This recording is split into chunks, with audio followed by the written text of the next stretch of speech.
Welcome back to Deep Thoughts, ladies and gentlemen. Today I have the distinct pleasure of re-recording this episode because power had failed in my pipeline, and I didn't do a mic check like a complete idiot. It was like one of the only times in my whole life I did do a mic check, and of course, but as always, it's always better the second time.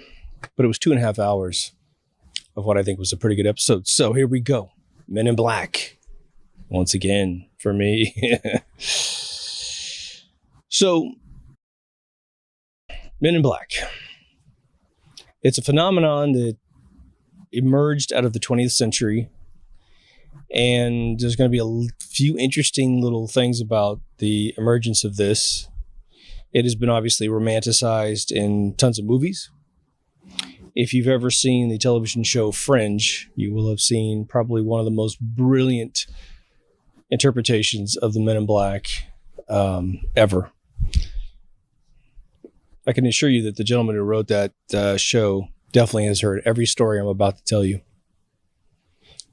And coincidentally, the very first reported sighting of this, and I'm sure there's others, and if you listen to certain people, they try to equate this back to every time 3 guys show up to a place, it's the legacy Men in Black kind of thing. It's kind of funny. But typically, the archetype of this is that you have either seen a UFO or you are investigating a UFO, and very shortly after that, even though the event is very private to you, these people show up and they try to ask you what's going on. Now, their objectives with humanity, whether these be other humans or something else, there's a pivotal change, which we're going to get to in the sightings of these Men in Black, which is very interesting because every hoax tends to evolve its narrative. Remember, it was little green men from outer space, and then eventually it kind of got into garbly, goopy things. And ended up being gray aliens. Then it was reptilians. Then actually in the 70s, it was the Raelians that looked like us, but kind of elvish. So, people who are scammers and charlatans pick up the story from someone else and embellish it. And then the next person has to keep all those embellishments because that's the way the story goes and keeps moving it up. It's very interesting. But the typical archetype is that these Men in Black initially, at least, were saying you didn't see what you saw. And that's usually their MO. Now we're going to loop back because we are going to get into what these folks might be. But the very first sighting, we're going to loop around just a little bit, is 1947 in Puget Sound in Washington State in America. It's always America, folks. Sorry. There's one in England, sort of. I guess, no, it's a pretty legit England one, but most of them happen in America, at least. And I want you to report in other sightings, but you have to understand, I went all over the web, reading articles, downloading special PDFs, looking at video. Sorry, I got a hair in my mouth. And it's pretty much the same story. But now, this Murray Island event, Murray Island holds Puget Sound. Such a cool name, right? It's a bay with, boats and people out there. And this happens, from what I can tell, just about a week or two before Roswell's crash in New Mexico.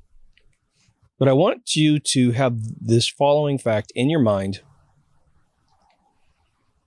But as we go through this entire episode, which is that in 1938, Orson Welles broadcast War of the Worlds, which I believe is the H.G. Wells story, right? Watch that be horribly wrong. He broadcast it in such a way in New York City that everyone thought that it was real. Now, Orson Welles was a prodigy in everything he touched, including a bowl of spaghetti. And he was just renowned as one of the greatest filmmakers ever. And so the military gets to see this. They get to see this amazing panic. And it could be weaponized. And so some of these events that are going to be there in our stories here could be testing the thresholds of a psyop and then attempting to control it through a staff of individuals that show up.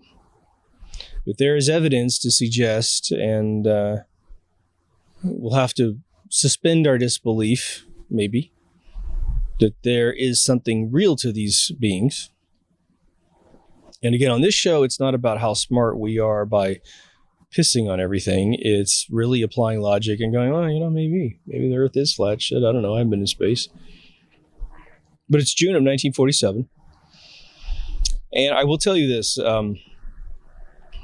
With all of these stories I'm about to tell you, there's a sort of a Matthew, Mark, Luke, John version of the narration of any one of these stories, meaning you will see a movie and it will tell you one thing. You'll read an article, you read a book, and they're different. All these little things are different, but they don't necessarily contradict each other. They just simply add more details to what the hell is going on. So hopefully the value of this video for you, especially if you like this content, it's going to be a lot of pictures, will be that I have harvested every single claim for each one of these stories. And I apologize if in some of these there are limits to what I have read. Some of them I have a PDF written by one of the eyewitnesses who was the guy who was visited, and he just simply did an autobiography moment of the event. Now, there may be, just so you know, the Murray Island incident is fascinating because it was witnessed by several people. When you do hear the abbreviated, abridged versions of this story, you do not get the sense that there's multiple people. And so just know you have a bay, Puget Sound, and it's kind of like a collection of islands. You have two security guys on a ship. You have a guy fishing with his dog and his son. And we have to assume that there was other people that saw this that simply didn't come forward, didn't seem to have this issue. But in broad daylight, you have 6 round UFO-like saucers, except they're donut shaped, very sophisticated. It's not necessarily, I forgot what they call the donut shape, but it's not just a pure donut shape. It's got a lot of, different curves and edges on it, but it just simply had a hole through the center. And it involves a guy named Howard Dahl, D-A-H-L. He counted 6 of these things. Now, the stories vary on exactly how this mishap occurs. Dahl said, he goes, I turned around and looked at these things, and of course, they're unbelievable. He said from the center of this donut hole, according to him, he said it looked like they were dropping, one of these ships was dropping like a lava metal into the lake or the ocean or what have you. And then it sort of started looking more silvery. So it went from kind of a fire color to a silver color. And in doing this, there was, I guess, 2 of them doing it. And one of the refinements of the story, and they have to tip to do this. I don't know why. But in the tipping process, they banged into each other. And so this causes an accident. One of them is said to utterly explode. Another one was that it simply just dripped this stuff on folks, causing the damage I'm about to outline here, and then flew off. Because a ship exploding, you would think, would leave massive debris, a hull of a ship, a cockpit, alien bodies, that kind of thing. So I tend to believe, if this ever really truly happened, that it was simply the stuff coming out. But Harold, his dog gets killed by this explosion. Now, it could be an explosion of crossing the beams in Ghostbusters, right? The lava touches other people's lava or whatever. Who knows? But his dog dies. One of the videos I saw showed a picture of a dog, but it didn't really look like an official picture of a dog, like his dog. But his son was injured. A lot of the stories don't tell you what the injury was. Another version of it said that the metal got on, touched his son for a split second and burned him. Now, most of us know, you can take a foundry steel that's coming out of a foundry and it's like several thousand degrees molten metal, and you could flick it with your finger really, really fast. And you won't burn yourself and it won't stick to you. Maybe it's one of those situations, but you would think that if it got on you, you'd be really, really badly injured. He ends up taking his son to the hospital. And then the second story comes up where the 2 security guards were immediately approached by 3 men in black, told they never saw anything, and that one of the stories I heard was that they were told it was a weather balloon. Isn't that interesting? 6 flying saucers, donut-shaped, has nothing to do with the weather balloon design, right? A third source, which corroborates this sighting, was that a pilot happened to be in the area and claims that he saw the donuts. So that's pretty cool. So Harold takes his son to the hospital, gets that taken care of, says he comes back, finds a piece of the metal on the ground. There's a picture of it. Yeah, I believe it's his piece of metal. And there's going to be another story where there's a piece, and I have to make sure the photo I have is of the first one. He also said that he saw the ships again and got a camera out and started taking pictures. Unfortunately for him, the pictures apparently come back with black spots on them. I could not find them. I will do a deeper dive on those photos. So this is where it gets interesting, because the Men in Black sighting for Harold goes over to these other security guards where they were told it was a weather balloon. The FBI gets interested in this story and visits Harold and his other buddy, Chrisman, and starts asking them questions, which, sort of gains a little validity when the FBI wants to ask you questions, because you would think that they would know what was a Air Force operation versus something else, but they really are asking him a ton of questions. Again, they could just be trying to gather what he was able to discern from the event. Now, in addition, after the FBI is done, the Air Force sends over 2 pilots, I guess, or investigators, to talk to Harold and his buddy.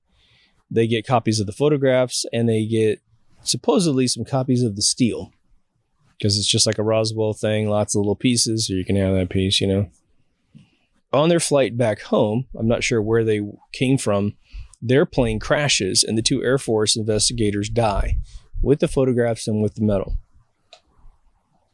Could be that they were lifted out of the official timeline of us and they were put in some Q clearance thing. This has been known to occur. People who see things are, evaporated out of society, and then they say they died, but they didn't. Who knows? And then a lot of pressure comes down on Harold, because he said, look, at those 2 guys died investigating your phony story. And so one of the epitaphs of this story was that Harold claimed later that it was a hoax. The truth of the matter, from what I've been able to discover, is that nothing of the sort actually occurred. But within the FBI files of Harold, he said that, you know what happened. I've told you what happened. I told the Air Force dudes what happened. And here's what I'm going to do. If the press or anyone else comes to me, I will just simply tell them it's a hoax. And you'll be the only ones that I talk to. So that was documented in the FBI files. So that's good. But Murray Island thing has a huge story to it. And in fact, there's a Jeranism video about starts with the Murray Island incident in 47, June. It goes all the way up to Kennedy's assassination. It goes into a bunch of secret societies and Mason groups in New York. It links to the moon. I mean, it was a pretty amazing video. If any of you have seen that, please link it to me, because I can't get Jeranism to reply to anything. If you guys know how to talk to that guy, just send me his email and I'll make it happen. Next sighting actually has 2 different years in the research that I've done, but it's fairly close. It's either 1953 or 1955. My initial research said 53, and an article I read said 55. This guy's name's Albert K. Bender. And he was a sci-fi writer. He was interested in, obviously, UFO research. And, this is the early 50s. Roswell supposedly had just occurred. But he published a periodical called Space Review, which I guess just was a mishmash of all kinds of different interesting stuff. And on a particular occasion, 3 men in black visit him and essentially threaten him that if he doesn't cease his research, because what had happened was he had created this Space Review periodical, and then just kept getting approached by people because of the space theme of his document. And so they came to him and, would give more information. He just started becoming sort of an oracle. Remember, there's no web at the moment. And so once you get known in public, you can get 1,000 letters a month and you'll know a lot more than most people. So apparently these 3 men in black, no physical description of these guys whatsoever, visit his place and threaten him with prison time if he continues to publish his periodical or really talk to anyone else about what's been going on. They freak him out so bad that he immediately complies and gets rid of his space review, totally successful document, that he publishes. And if any one of you were capable of coming up with a periodical, I guess it'd be like someone coming up to me in mid-season threatening me that if I do any more shows, they're going to kill me or whatever. And then you just see the show disappear in the middle of nowhere. I don't try to get it going or anything. I'm a healthy guy and all this other stuff. So the only real takeaway we have from the Men in Black in this particular scenario is that the Albert guy would get headaches when he was around them. And he said that afterwards, they would call him and he reported a phone call where he was on the phone. No, it seemed like someone was on the other side, but they didn't talk. And he was getting a headache during this conversation that was not occurring. So it could be that he's just stressful and he gets headaches.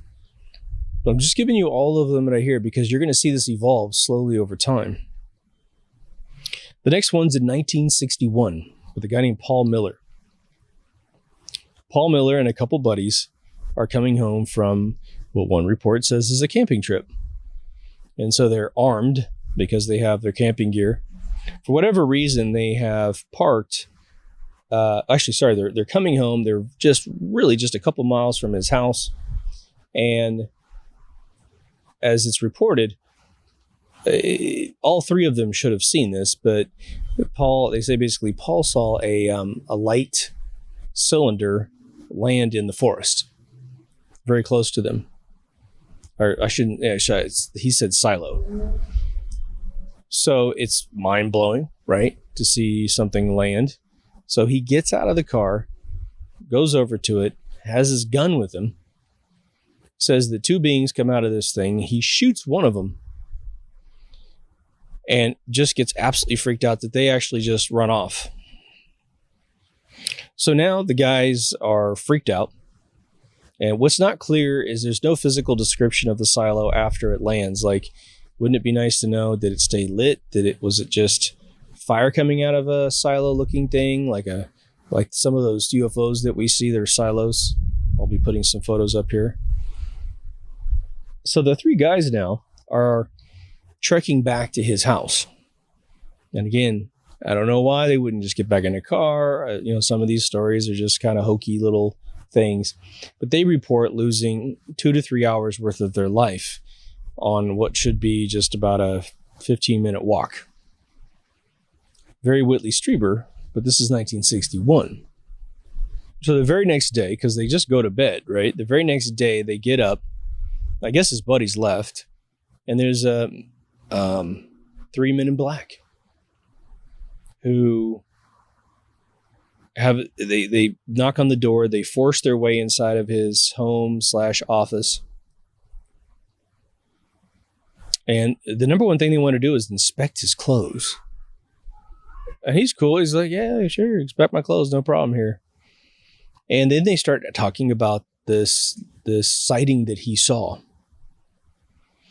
And so he's like, well, I didn't tell anybody yet. It just happened. How the hell these guys know, They also flash this badge, which is where we get the first, to my knowledge, the first version of this badge, which is, it's sort of like the Doctor Who badge. It just shows a white piece of paper and everyone sees what they need to see to authorize whatever's going to happen next. But this badge supposedly has a crest on it. No one knows exactly what it looks like, but it has the big word security on it.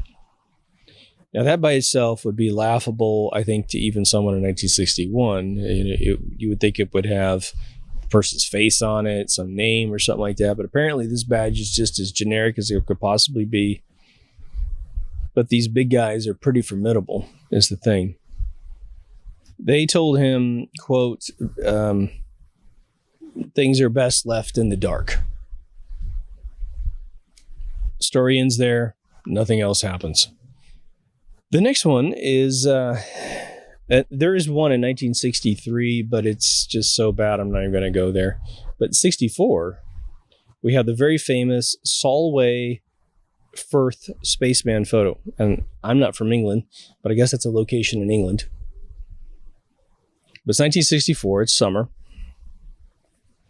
And this dude is taking a picture of his daughter. His name is Jim Templeton, if I'm right. Probably several of you have seen this photograph, but it's just this little girl sitting on some grassy knoll or whatever. And but behind her is an odd character over her head, which people immediately jump to the conclusion it's a spaceman. Now, I'll just jump to the cynical part of the review is that this was his wife that managed just to step into the shot. Now, I tried to find other photographs from this day, and I did find one. His wife apparently is wearing kind of a long skirt dress thing, like kind of like an Oklahoma dress, you know. But she has a white blouse on, and just you can see her falling off the shot. She's totally cut off the shot on the right side. The person behind the kid definitely has a white top on, but the head doesn't appear to have a female hairdo unless this mother has a very, very short hairdo. So I guess, you know, the photo comes in, he analyzes, he's like, oh my God, that's weird. It gets published in the newspapers. Very soon after that, 2 men in black visit his home. When asked, hey, who are you? They said, well, we're government officials and we simply refer to ourselves as 9 and 10. Very Borgish, right? So what they do is they say, you mind taking us to where you took this photograph? And he's like, yeah, sure. It's just down the street. So they hop in the car, broad daylight. They go to the location. He gets out and they're asking him all these different questions about the weather. You know, what was he wearing that day? What did he, you know, every little minuscule detail. And they finally asked him, what did this guy look like when you saw him? And he's like, I didn't see him. That's the point. I took this photograph and he was just in my photograph. And they apparently get really angry, drive off, and he never sees him again. Okay. So this photograph's traveling the world. Takes a little while, right? It finally makes it to, this is in England, and it finally makes it to Australia. And there is a nuclear missile silo in Australia, and they found something very interesting in their surveillance footage. They call up this Templeton dude and they say, hey, mind if we ask you some questions? Because we have in our surveillance cameras 2 people that look very much like your spaceman. He's like, oh, that's weird. And then they tell him, the other thing that's kind of strange is that the missiles that we have in our silos were actually built less than 20 miles from where you live. Almost like they're sort of just ushering in this stuff. Now, it would have been nice to compare some dates. Why on earth would they be there? 20 miles away is a long ways away, you would imagine. If it was like right next door, then there's a reason. But they said that several of their tests had been scrapped on the days that the spacemen happened to be visible in the surveillance footage. I was not able to find any of the spaceman surveillance footage from Australia. So maybe it's his wife. We need to have more photographs of his wife because, again, the head just kind of looks like a helmet. It's really, really strange. Okay, so it's 1967 now, and we're in Toledo, Ohio, and a guy named Robert Richardson is driving his car home, and he says that when he's driving home, up over the hillside of where he's driving, a a flying saucer comes right out of his car, like it's hugging the ground a little too tight. And it pulls up at the last second and slams into his car. And we have to remember, he's driving an older car. They're made like tanks, so they can take a pretty good impact, not like today's cars, right? And this impact knocks a piece of metal off of the ship, which he then fetches. Being a fairly smart person, he sends it to the Aerial Phenomenon Research Organization, or APRO, for analysis. While the metal's gone,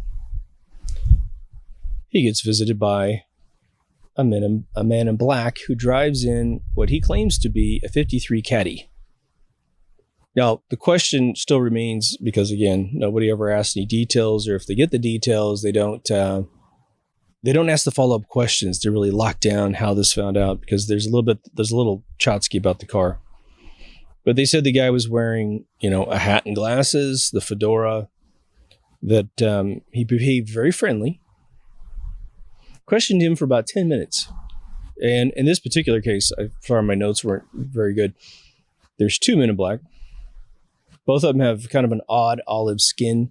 One speaks in a perfect English accent, and the other one seems to have a foreign accent. They told him that he didn't have an accident, and they wanted the medal. And he's like, well, I don't have the medal. And so they threatened him with his wife's safety. They essentially said, if you like the way your wife's face looks, you better cough up this medal. He said the car had unregistered plates, and when he visited a Cadillac dealership, that he was not able to find a 53 Caddy that looked anything like the cars that they showed up with. He never heard from the men in black again. And what's interesting is when the medal came back from APRO, they said it, tested negative for anything abnormal.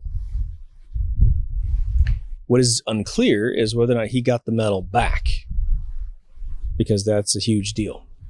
Any metal from another planet is going to register with a different frequency, and thus we can determine it's from another planet.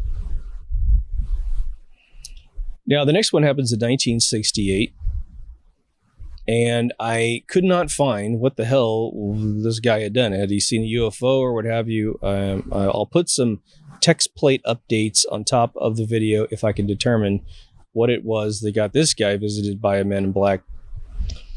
This guy's in New Jersey, and his claim was that there was a man in black across the street watching his apartment the whole time. So he calls his buddy Timothy Green Beckley to go out and take a photograph without the guy knowing, and they get a photograph of this guy. Very unremarkable. He must have done something. They get the photograph, and then their opinion was that their location in their home was getting, turned over a little bit. People were coming in and looking at things, was their impression. So move up to 1976, and something very interesting occurs with a guy named Dr. Herbert Hopkins. Now, I had to read about 3 different versions of the story to get really who this Dr. Hopkins is, right?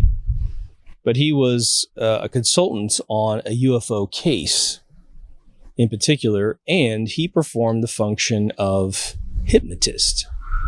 And we know that a lot of, I believe I talked about this guy in a previous video, many hundreds of videos ago. But this happens on September 11th, as a matter of fact. And he hasn't personally seen anything. He's just researching this project and a few others, right? So he gets a phone call from a guy claiming to be from New Jersey.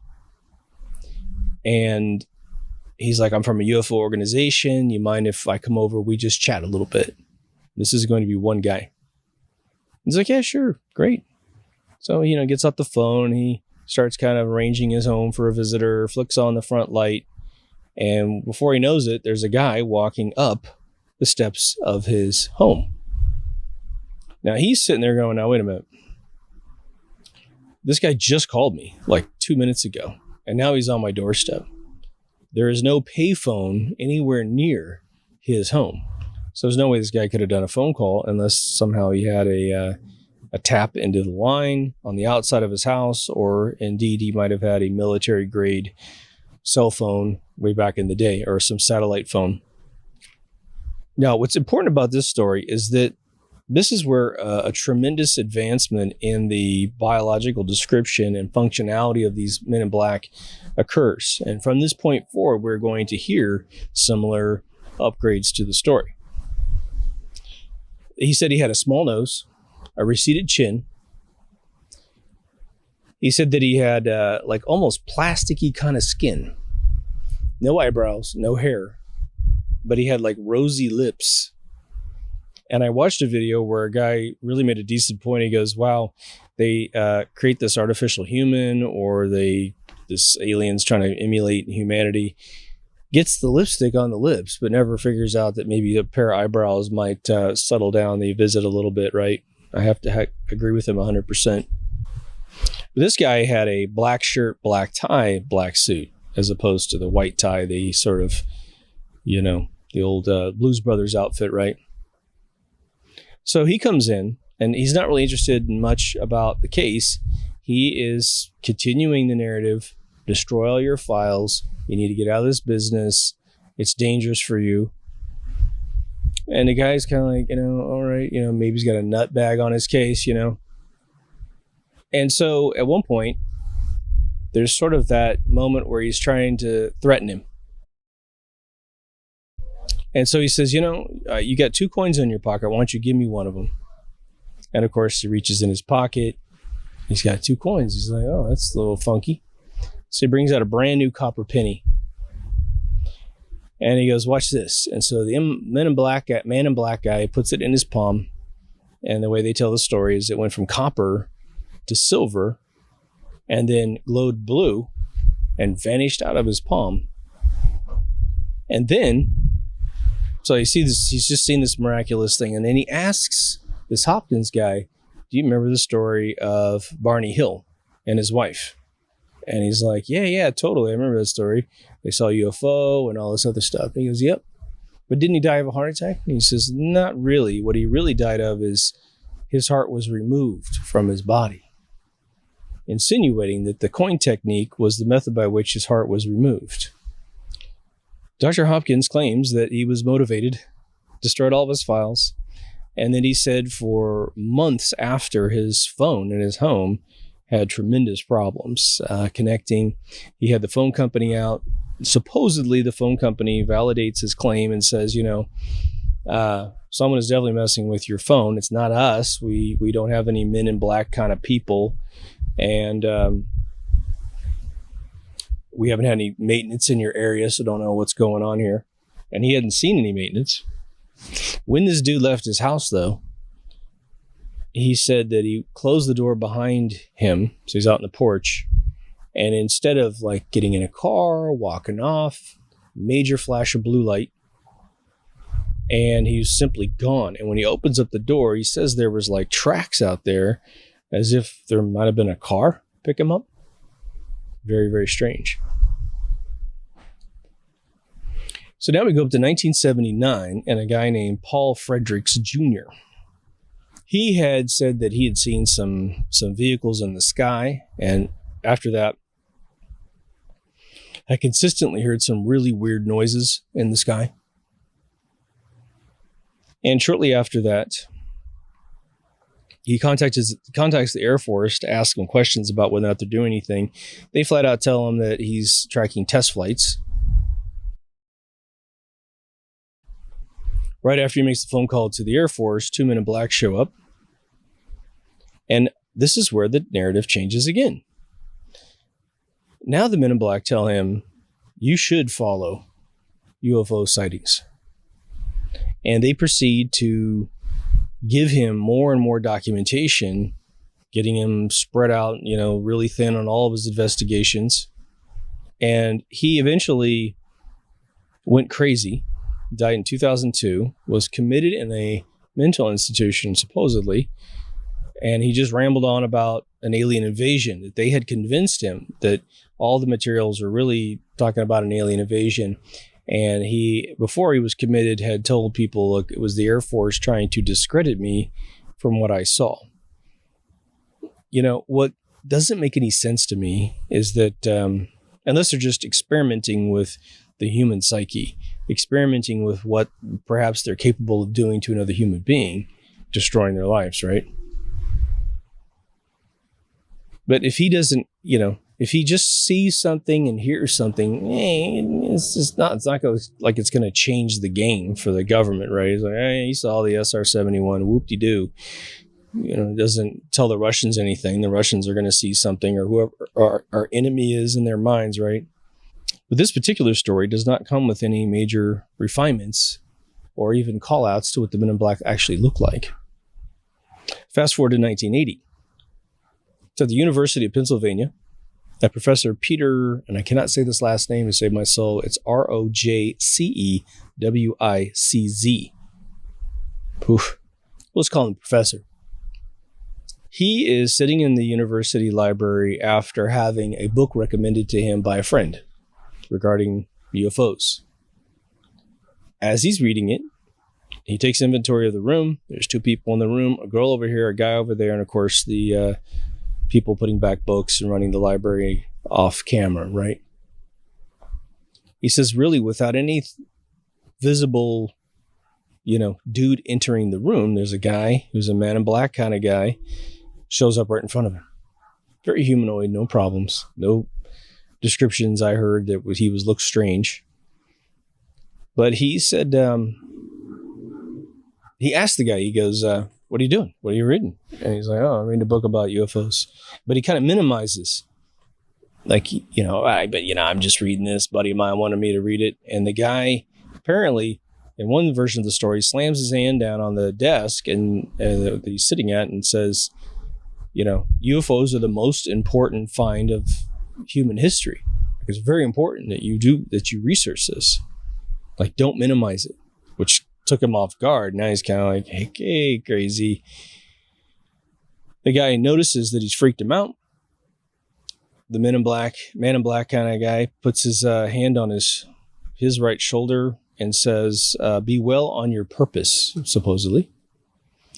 Leaves the room. So the dude's kind of like, oh, that was really strange. And then he notices, this is his story. This is the one that has a PDF about his story. It says, he said that the 2 people in the room vanished. And so then he was like, oh, that's strange. He gets up to just walk off this event and realizes that there's no one else in the library at all. And it's one of those uneasy moments where you feel like, well, can I leave? There's no one here. Maybe I should stay until someone comes back and then they can lock the door or whatever. So he sits back down, continues reading this book, I guess further energized by the confrontation with this guy. And an hour later, everyone fades back in the room exactly where they were sitting. He's a story. He's a professor. Now, 1989, for those of you who are real big buffs in this, there's a guy named John Keel, and there's a series of interviews with him or his speeches online. I could not stomach this guy for more than 1 5-minute, 55-second interview. He's a very religious guy. And what he's trying to do is equate the Men in Black back to every single time there's ever been a surprise character show up to any event. But he kind of goes on a David Icke track. And I have more respect for David than for John Keel, trust me. But he mentions this book in China called the King of the World. It's a book it's a kind of a old tale hatched out of Mongolia, of all places. And they believe that there is an inner earth and that there's this king down there and that he will routinely send up his minions to change the world. Okay.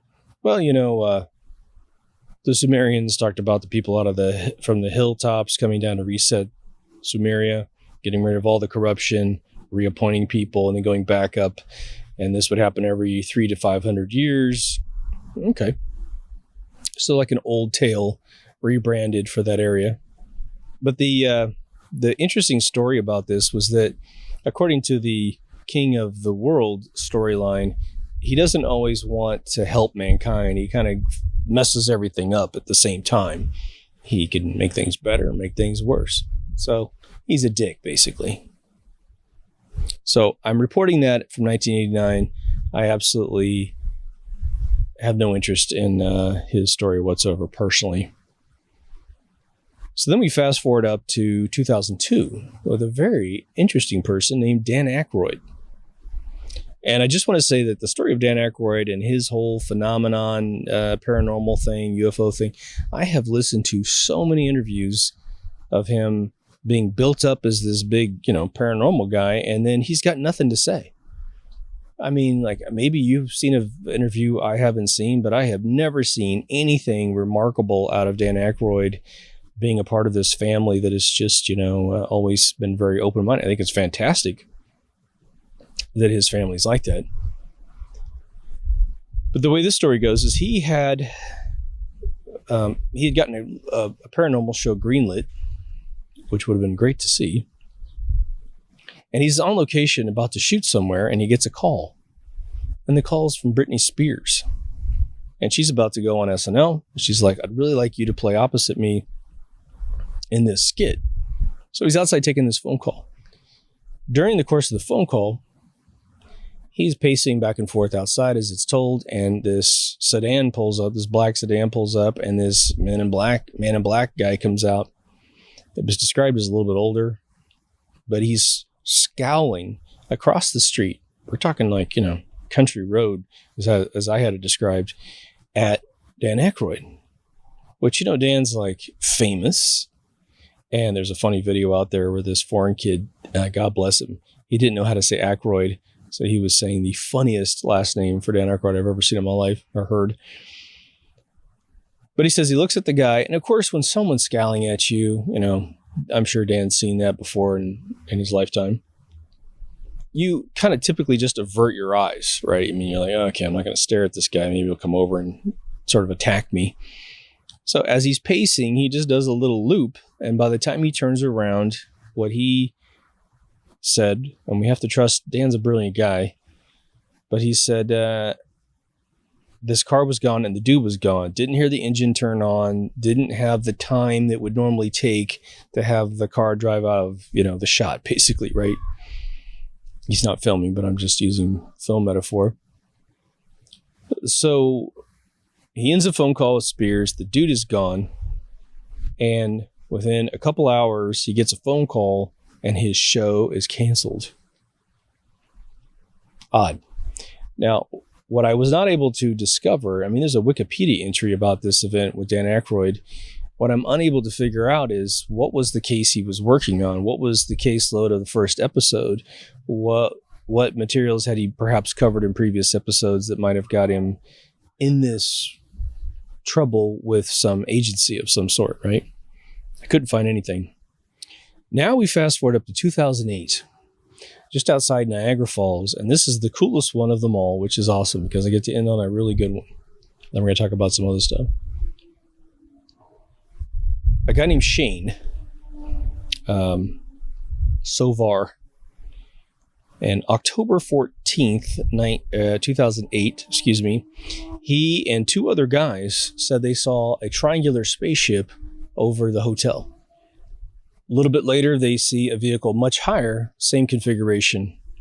Now, what's interesting is most of the time the triangular thing is viewed, used to be associated with Project Aurora, which is a Mach 13 supposed replacement for the SR-71. It hovering over a hotel in Niagara makes no sense. That would be more UFO. That's what I'm trying to say. He said there was a big white light in towards the front of the vehicle and then a red light towards the back. Now, every time we see this thing, it has three lights on each corner, right? The cool thing about this event is that a few days later, if not the day after, they're not really clear about that, two men in black walk into this hotel asking for Shane. And this thing got on surveillance footage. So we actually have the dudes walking into the hotel. I'm going to put it video in there. Hopefully we don't get nailed by some copyright. Now, it's interesting being an artist and having to always, my whole life, have to measure, the amount of heads to a body. Their heads look small for the super big body. Now, they could have been wearing some protective gear underneath. Obviously, if they have an overcoat on top of a suit, you get really large really quickly. But these heads look a little strange because there was an individual that walked out, I believe, to a mailbox prior to them walking in, and that person looks normal.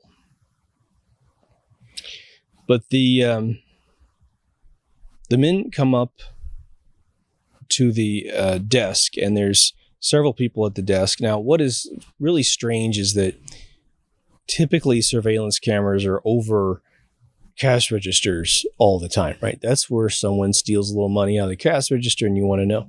You want to know what's happening at the front door. But if you had to make a pick, if you had to choose, the camera over the register would be more important. So the story having no surveillance over the register for me is kind of a little wonky. It's kind of convenient, if you will.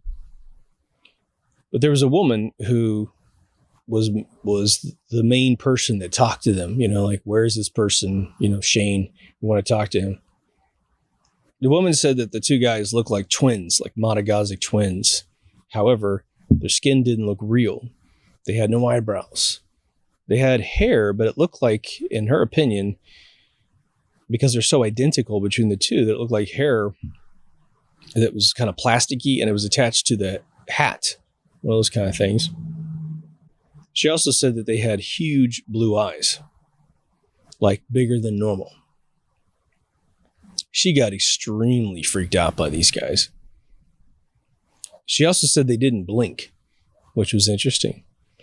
So they come in. Now, when I heard the story back towards the event, like around 2010, what I heard was that they came back a few times and just got more and more angry as they came in. So I wasn't able to corroborate that in my recent research. But then again, it looks like all these stories have been heavily abbreviated since I initially heard some of them. She also thought that they behaved as if they could read her mind, and very distinctly, they would ask her a question. She would think of the answer in her mind. They made facial expressions that would be the response of the answer. She then would speak, and they were already on to the next question. So those are the sightings. And now we can go into some of the sort of post-analysis. And then I want to sort of go over Close Encounters of the Fifth Kind a little bit, which is the new Steven Greer movie, Dr. Steven Greer movie. Now, it should be noted that someone somewhere hatched a story that these men in black folks are what they call the tall whites. And the tall whites are an alien species that supposedly lives on the moon. Now, again, the weird cat and mouse game of the men in black has to be kind of adjusted in the mind to say, okay, why on earth would super duper informed people be constantly harassing humans, if not to do the please destroy all your stuff? Because asking someone to destroy their materials, I'm sure that's very effective, but you also risk exposure of yourself, right? But now, one thing I want to put in your mind is that what if these aliens are plentiful, multiple species, and they are essentially now saying, because the nuclear bomb goes off or some other thing, that it's just time to start visiting Earth, and it's time to start figuring out the plan of integration with the rest of the species in the universe/galaxy or whatever. So if you had a craft land in your backyard and an alien comes out and talks to you, a couple things could be true right away, which first and foremost, you could be meeting a species that no one's ever met before. You could be meeting a species that they know about, but have had very little communication with. You could be meeting a species they know extremely well and talk to a lot, but they want to know, why the hell did they talk to you? But imagine finding, communication with one of these species and no one's ever communicated with. And so in an instant in your backyard with a 5 to 10 minute conversation, hopefully you'll have a longer conversation, it's very productive, but you could know something really, really quickly that the government doesn't know. Even the ruling class doesn't know. The richest person in the world doesn't know what you just learned. Could be nothing, could be something. So them following up and saying, okay, what did they tell you? What did they tell you? What did they tell you? You know, that you could have the trump card for a little while. You could have the upper hand, right? Now, consequently, the Project Blue Book, out of all of its documentation, there was a claim that Project Blue Book did have a ongoing investigation about people impersonating government officials in this Men in Black sort of motif. So imagine that as a reality where the government's like, oh my God, you know, people are talking to our people and they're passing as human, but they're poorly passing for human. So when you don't have control, then you're terrified, right? When the government's always trying to get you to believe that there's no one else other than them to rule you. And two, they've got it always under control. It's always that way. So you could be told it's a government vehicle instead of a UFO so that you feel special. You know, you've seen one of the most top secret vehicles ever. Oh my God, I did. Yeah. You know, don't tell anybody. It's really great. And it's on your side. It's always going to be serving Americans or British people or whatever, right? So just very easily, you can change the psychology in someone's mind from being really on the precipice of making contact with aliens and advancing our relationship with the universe and going right back into a hole where your government's the only thing out there. And that's why I want to talk about Close Encounters of the Fifth Kind, which is Steven Greer's latest movie. I'm going to give you some tidbits of the film. So if you're a person who absolutely hates hearing anything about a film you might want to watch, you know, there's very little I'm going to tell you. I'm going to share one of the things in the film that I think he should have put in the trailer, which I think because he's trying to charge $20 for this movie. And I was able to see it thanks to a friend. And I was, for at least an hour and a half, I was pretty disappointed with the information. I think anyone who's a hardcore, even a hardcore Steven Greer fan, or at least a ufologist on the side, almost nothing he said for the first hour and a half was remotely profound. If you've read the book, even 50% of the book, The Holographic Universe, it absolutely has nothing to offer for an hour and a half, in my opinion. But the last half hour is really cool with some miraculous things. So again, if you don't want to hear anything about it, tune off, just click the video off. But if you want to get, and I'm not going to ruin the thing for you, I'm just going to give you some reasons why, if you're interested in this content, hopefully I can inspire you to see the film. I'm sure at some point it'll be on Netflix for at least a dry run here and there, because he typically moves his content over there eventually. With Steven Greer's thing, and what's really interesting is he's sort of following a playbook in a different manner that Whitley Strieber did with his book Communion. I think it's Communion, Breakthrough, and Transformation. It's either Transformation or Breakthrough, last two books, which I found were awful. Whitley Strieber's whole thing is that he's a writer. He's a fictional writer who then started supposedly seeing tons of aliens getting abducted all the time. Lots of anal probing for that guy. So maybe he's got a little sport going on the side with Maria Abramovich. He covers with stories. But Steven Greer, he's a clean-cut guy. He's a doctor. He's a ER doctor up until the early 90s, where then he switches his entire career to chase UFOs. He then says his story is, if I have this right, it was very quickly after he was doing this, I think in Florida. He was pulled into the deepest bowels of the government, and where presidents of the United States can't go, this guy goes. I mean, it's just like, all right, careful there, Mr. Greer. It's like, that's pretty outrageous claimy, But he's got some interesting things he said over the years. One of the most coveted things that he has said that I think about routinely is, I believe in his movie, at least by a serious movie, spelled like the star, Sirius, I believe. is that he said, look, isn't it strange that there's no university in the planet that's looking for a 0-point energy system? That the patent office says it's impossible, right? That's what they said about the Wright brothers and flying until they almost gave it away to the French. So he starts off his film, and it's really about this, my episode that's called Consensus Reality, which is that we are all thinking this reality into existence, but because we're so indoctrinated from birth, and perhaps even indoctrinated by instincts dictated by our genetics, the handed down knowledge from our parents, which I think might just simply be a configuration of neurons in the mind that has the disposition to be good at music, good at art, good at calculus, right? If your family continues to go in all different directions and continues to breed, then it could be that you're just equipped for a lot of different things, right? I mean, Germans are all engineers. It's just a nutty thing, which may explain my fascination with it. So they start off, and this is in their trailer, so this isn't a spoiler by any means. He starts talking about how they have random number generators all around the world, and that they watch these random number generators as big events that happen in history, from cataclysmic to just other events. They said that before 9/11, they all got weird.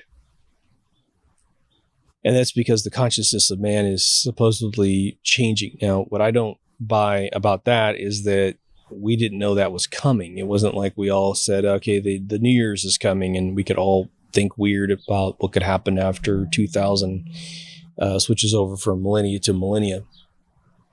Arbitrary designations in time could definitely have an effect on us.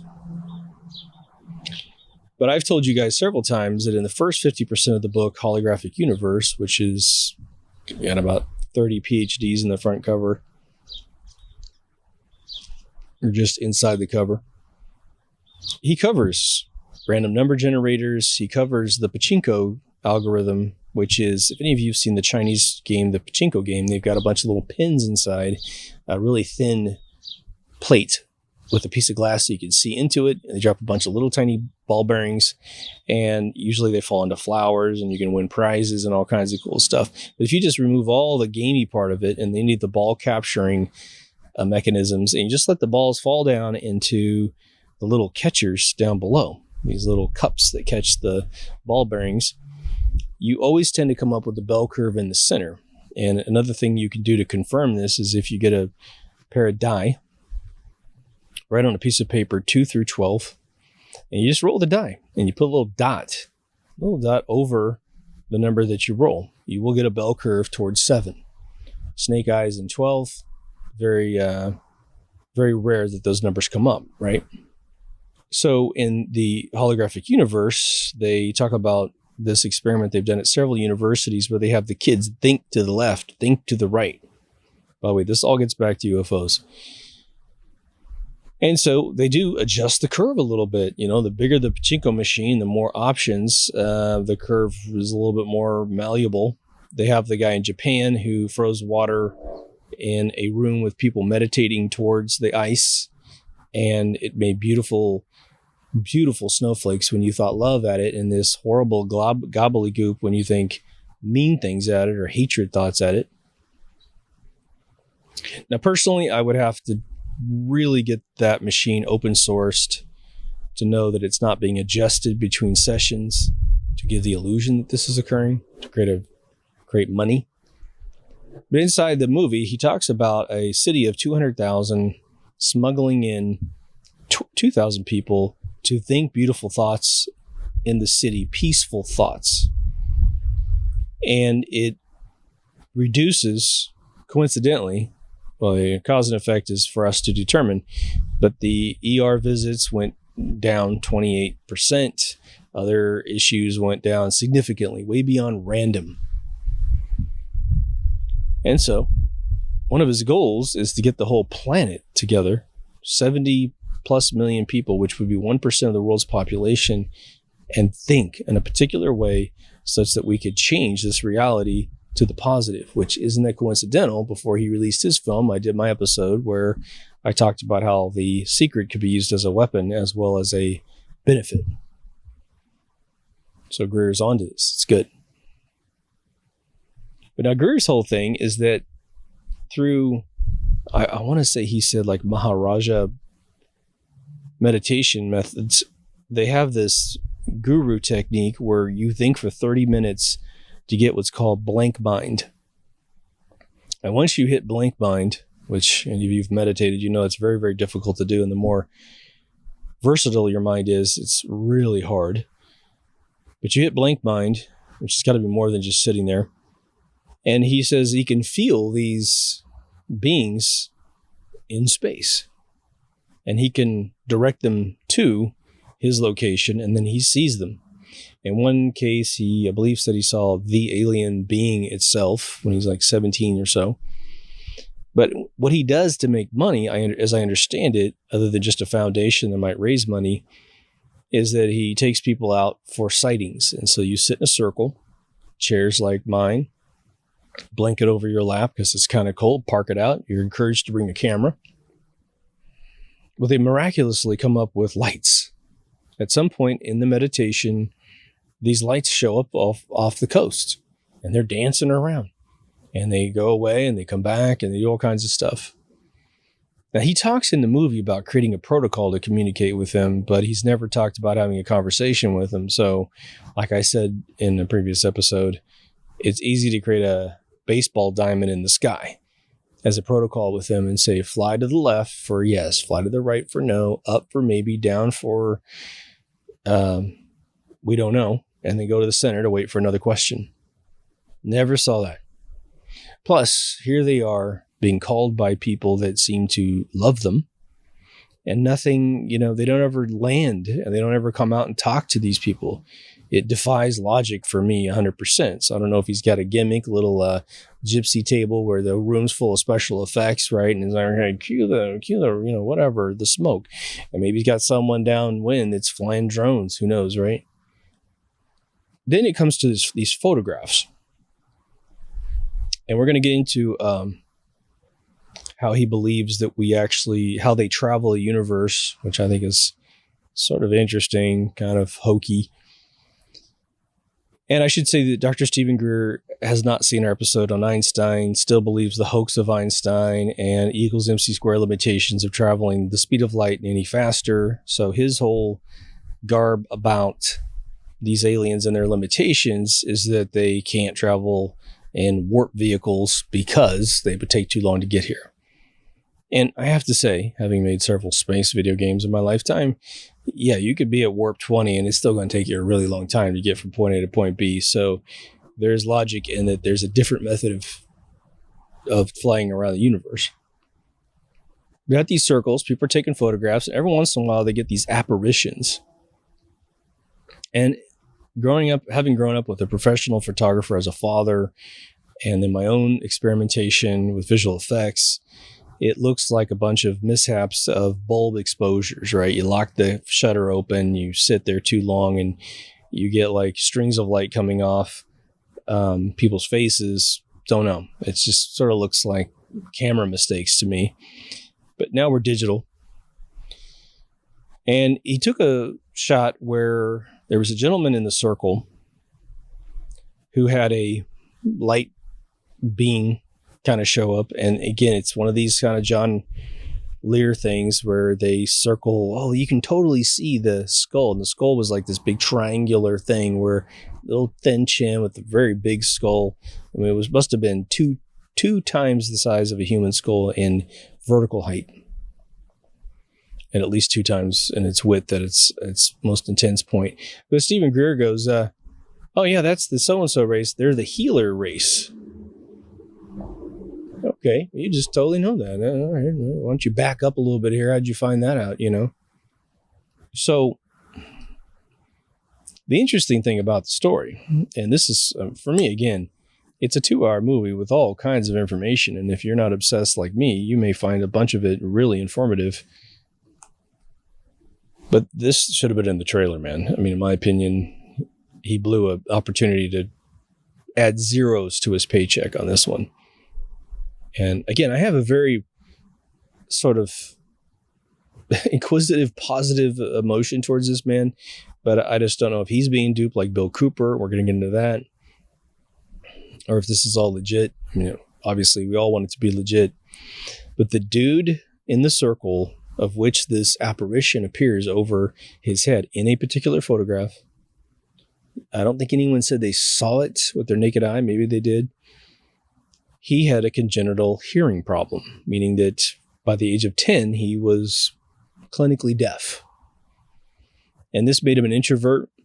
They interviewed this guy, and he was, and I say this to his benefit, he was kind of a geeky guy, which for me adds more credibility to him. And he wept in this little special. And he wept because the next morning, instead of having to put his hearing aids in his ear, I think he said he had a problem finding them the next day, which if any of you have any type of appendage that makes you more functional, you don't lose your glasses because then you can't see. You don't walk into your front room with blurry vision. I just totally don't even realize I don't have my glasses on, right? But he goes out to eat breakfast, and as he described it, he said that he sat down at breakfast and he could hear everything fine. In fact, he could hear the table right next to him, and that's something he could never hear, even with his hearing aids. And he actually had the hearing aids in his hand. He's got some really, really cool, those ones that really go really deep in your ear and you can't see them sort of thing. But he says, I don't need them anymore. I'm totally healed. And it wasn't like he went to some religious revival where they said, who here can't hear, and they pray over him. Maybe you could psychosomatically fix yourself. This dude had no idea that, as far as I know, he didn't have any idea that this could take place. Now, the odd thing about the story, is that one, that this happened at all. He had a close friend that went with him, and his friend's like, I can't believe this. This dude's can totally hear me now, and this is just absolutely mind-blowing. But if you had an alien come to a circle and heal a human being, wouldn't that be like all the movies we've ever seen where someone has the touch of Jesus? And now it's almost a moral imperative that you have as many of these gatherings as possible so that this healer could run around, healing deafness, blindness, mental illness, heart failure, cancer, everything, right? So it's a little strange. I guarantee if some apparition healed me and I had a friend that was dying of cancer, I'd be like, okay, Dr. Greer, we got to get back out there. Or I don't even need you. I know what you did. Is there anything you want to tell me that I need to do? Is it more apt to be with you, versus me by myself? But one of the guys as well, which is one reason, especially if I tell you this verbally and you haven't seen it, it'll definitely make you want to see this movie. Right down the street from me is Newport Beach. It is a neighboring city with Huntington Beach. And a kid videotaped in HD what he called, it was like a kidney bean of light in the sky, which didn't look like a UFO, right? But super duper bright. The kid calls it a portal. And I'm like, whoa, a portal, huh? And so he, then all of a sudden out of this little super glowy bean in the sky, 3 little pin lights fall out of this hole. And that's why you call it a portal, because these things are popping out. And then these 3 little lights maintain an equilateral triangle, meaning equal distance from each other, and they're just kind of floating around in the sky. Now, I can tell you right now, I can do this in Blender in my home. If you had Maya or Houdini, you can get these things done in your household now with no problems at all. But then the dude continues the footage. And he says, all these little dots start falling out of this kidney. And I mean, a bunch of them. And you're like, holy crap, So it's either a great little special effect, or he just recorded sort of like a, probably one of the most convincing looking, teleportations of these beings to our universe. Now, going back to Dr. Steven Greer. I have seen him in the past, because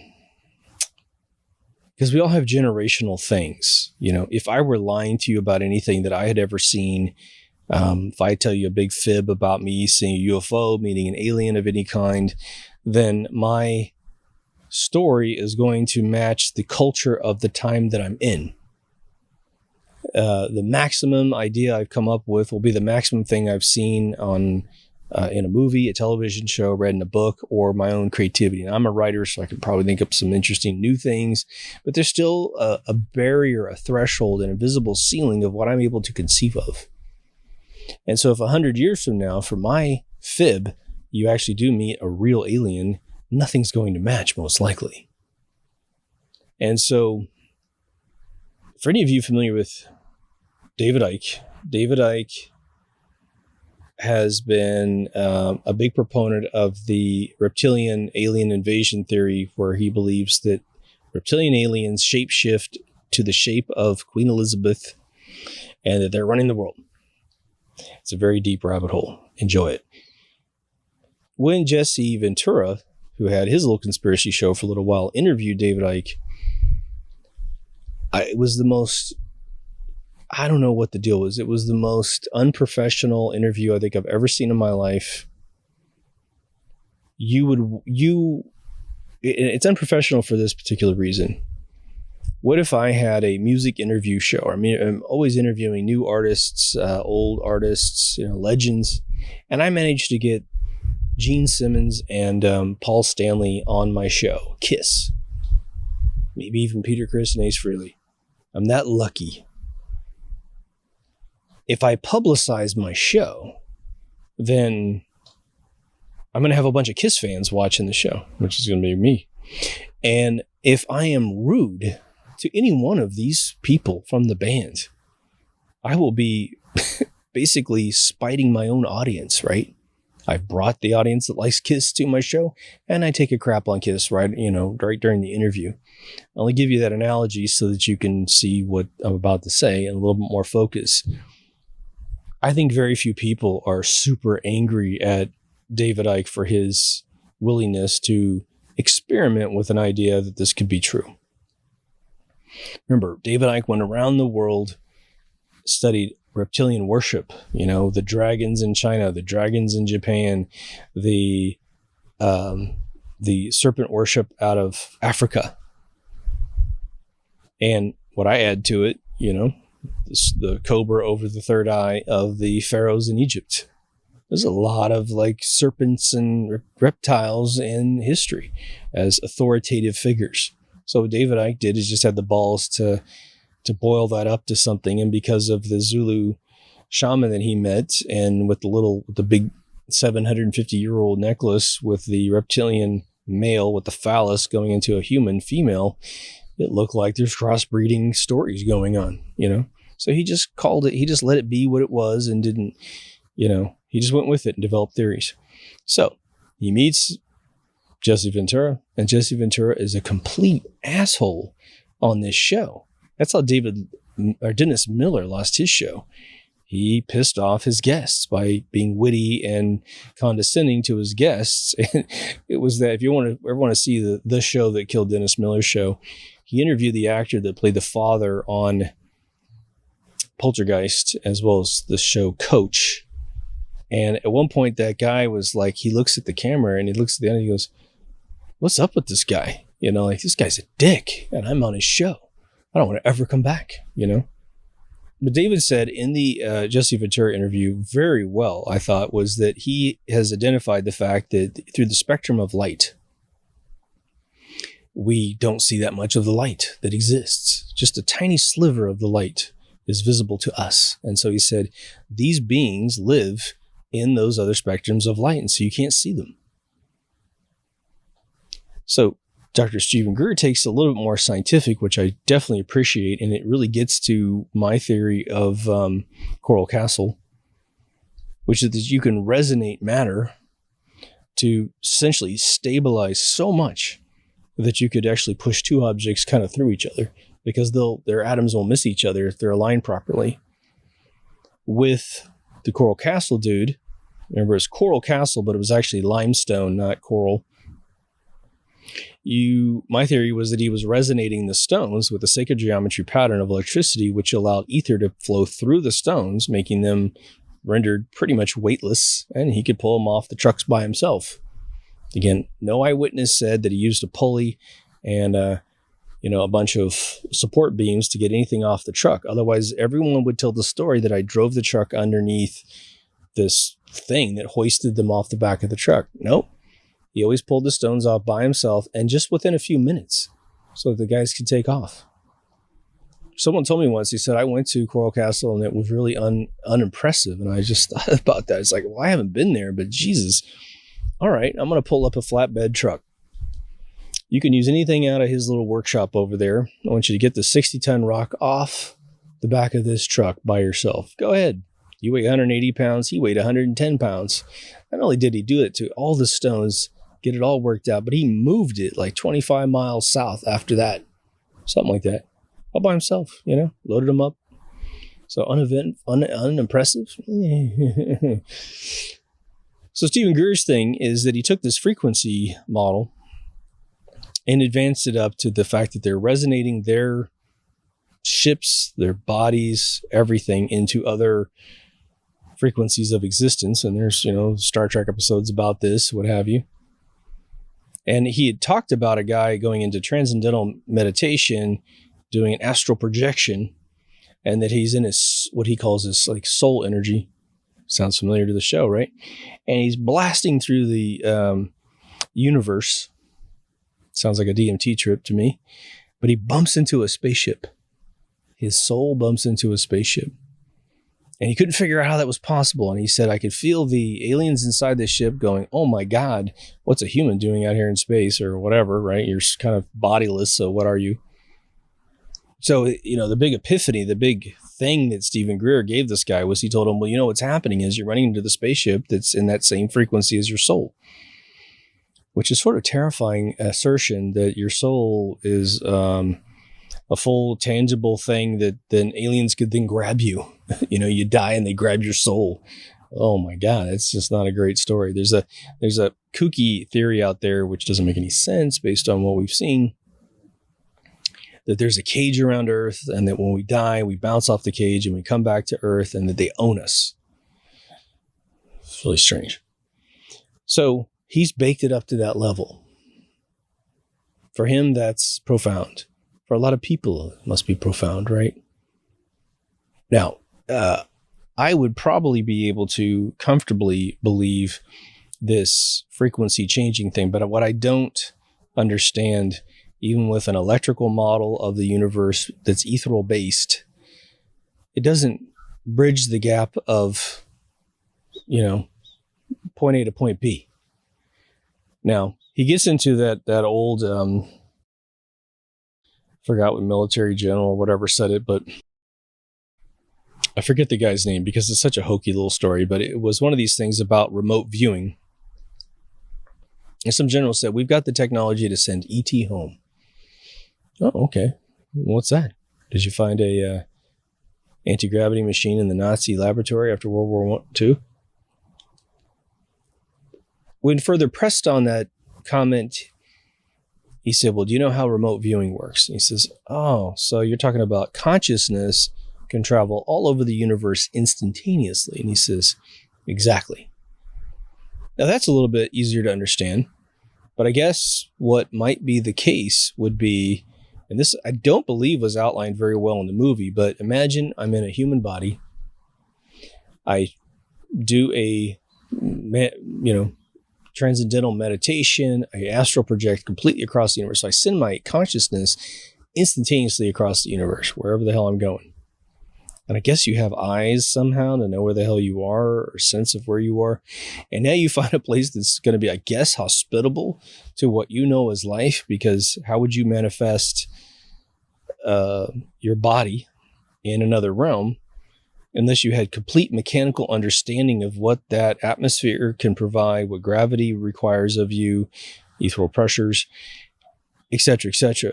So if I need to be some crazy space troopers or whatever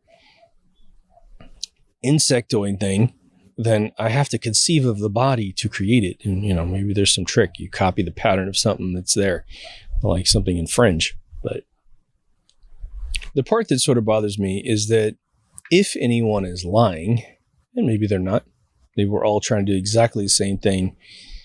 The problem with it is that if someone is feeding us a line of crap, like I said in my censorship video, then you can't make proper connections. And as long as you're kept asleep, right? You're not to learn about Nikola Tesla.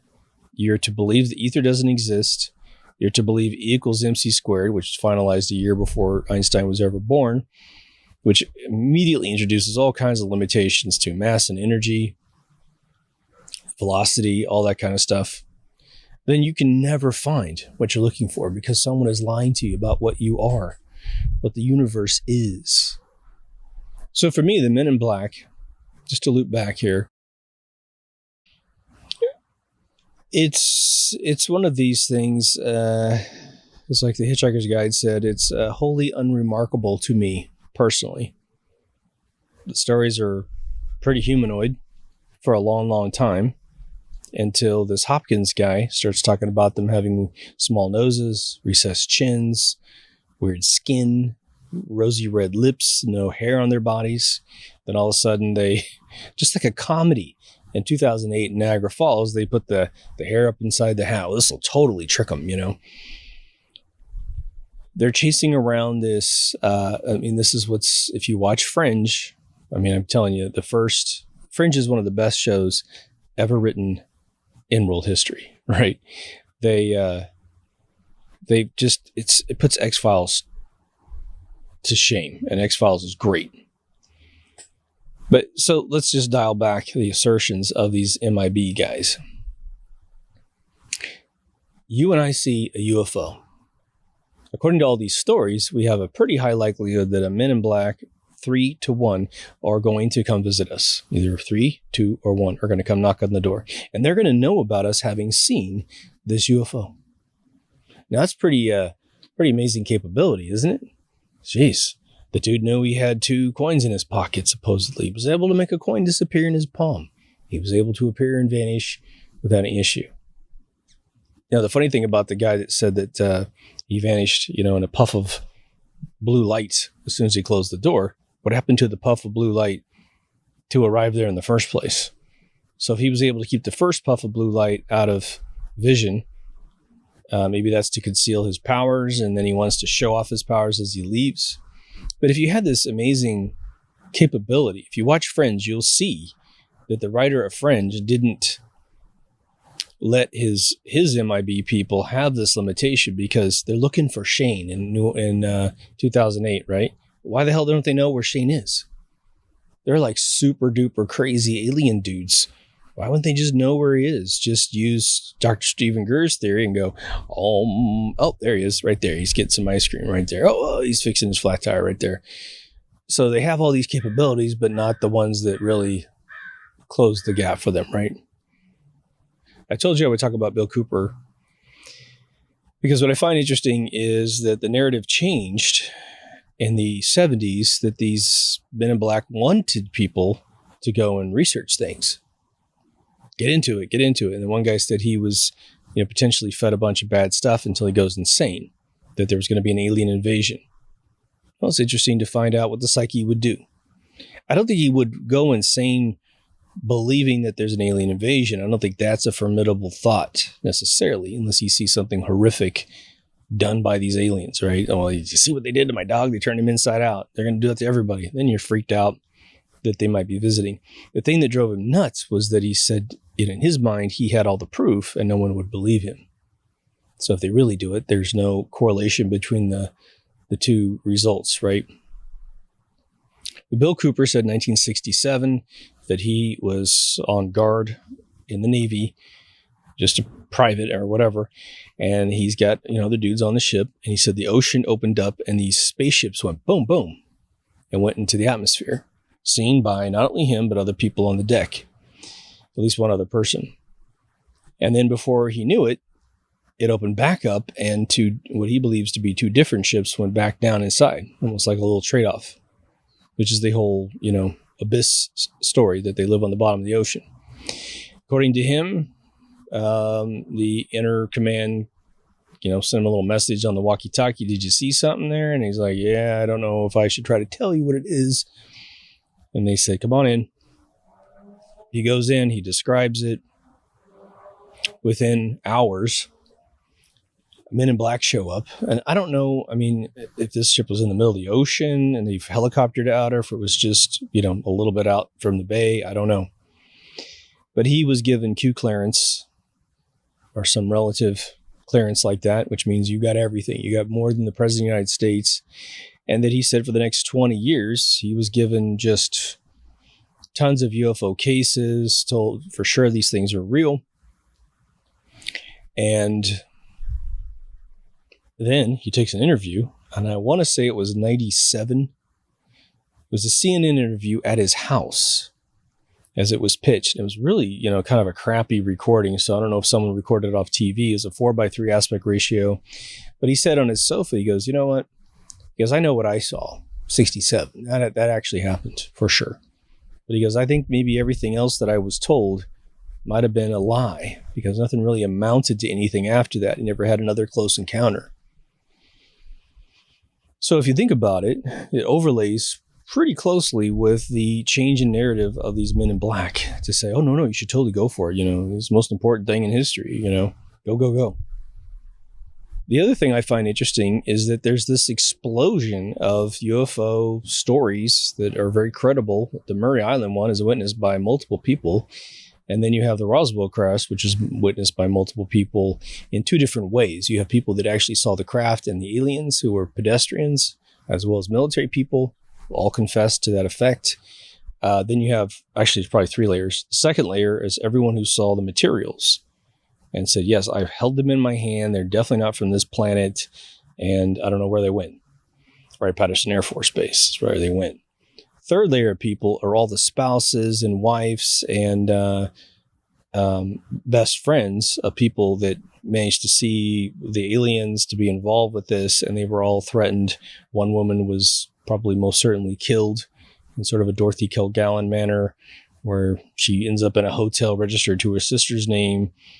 She's a wife of two kids and her husband, of course. She was the secretary that was allowed to see the body from the door jamb of a big room. They basically said, come on down here, I want to show you something. And this is the way the story goes. She walks down the hallway. It's very believable for me personally, but they just took the cover off and went, that's an alien. Blink. She went back to her desk. Then she told her family that night what she had seen. And the next day she went to work. She was threatened. And, this is 1947, where you have to understand that no one thought that their government was capable of being this evil against them, especially threatening them. You were a GI, you were a stand-up dude, man. And so that happens. And if you read Whitley Strieber's book, Majestic, you'll get a lot more dates on exactly when. I think it was Truman that formed the CIA out of the other acronym. I can't remember exactly what that was. But they start this program, and they basically said in his book that they realized that these aliens were coming down and capturing fetuses. They were impregnating people and then taking the fetus. They were, according to Whitley Strieber, he's been up on spaceships and impregnated alien women. I mean, let's take it with a grain of salt, right? So the big thing out of the Greer project is that he wants to get, 77 million people together to cover the bases of a 1% of the world population to all think a particular thought. So my question to Steven would be, what thought would that be? And 2, you're not going to get 77 million people most likely to do anything. Even if you could, how do you rotate that thought around the world, right? No one's going to survive meditating for 24 hours unless you have a big bag of Coke in the room, right? And so, I'm not sure how you pull off the experiment, even if you had the participants. Now, the other thing that starts to factor into this is that, from 1947 to say the sightings going up to probably, the late 80s, not a whole lot reported in the 90s with these men in black folks, but we have the internet now. And in my experience, the internet was pretty ubiquitous in our lives by about 1998. You had the iMac come out. You just pull that thing out of the box, hook it in the wall, boom, you're on the internet. But definitely by the early 2000s, right? By the Dan Aykroyd moment, you have tons of internet. So this idea that if you see a UFO, you're going to suddenly get visited by, one of these men in black. And it's kind of like, well, we now see tons of footage of pilots having seen these things, people seeing them. So it's either they're all faking it, or these men in black guys have been deprecated out of existence, but we have them walking into a hotel on video in 2008. And the thing is that as far as I understand the story of Niagara Falls, this is what kind of falls apart for me with the whole thing, is that they're looking for Shane. Okay, so looking for him. Did they ever find him? No. If they had found him, would he report the rest of the story? No one else seems to have a problem reporting the conclusion of their story. It's been 12 years since 2008. Most people all talk before the 10-year mark of their sighting of these men in black. Some talk immediately. No one's ever been killed as a result of it. One guy went insane in 2002 and died. But so the internet sort of levels the playing field. Once we had the printing press, we stopped having Christ-like characters occur, minus maybe Joseph Smith, right? But even he took advantage of the fact that he was in upstate New York, and he says he's finding these gold plates and all this other stuff. So it's always out of sight, out of mind. These miraculous things happen with God. But the printing press put a stop to us gaining a ton of new messiahs. The internet has greatly impacted any attempt to create a consistent narrative about UFOs, other than in the last, I'd say 5 years or so. They've really been pushing the declassification of UFO sightings by the military.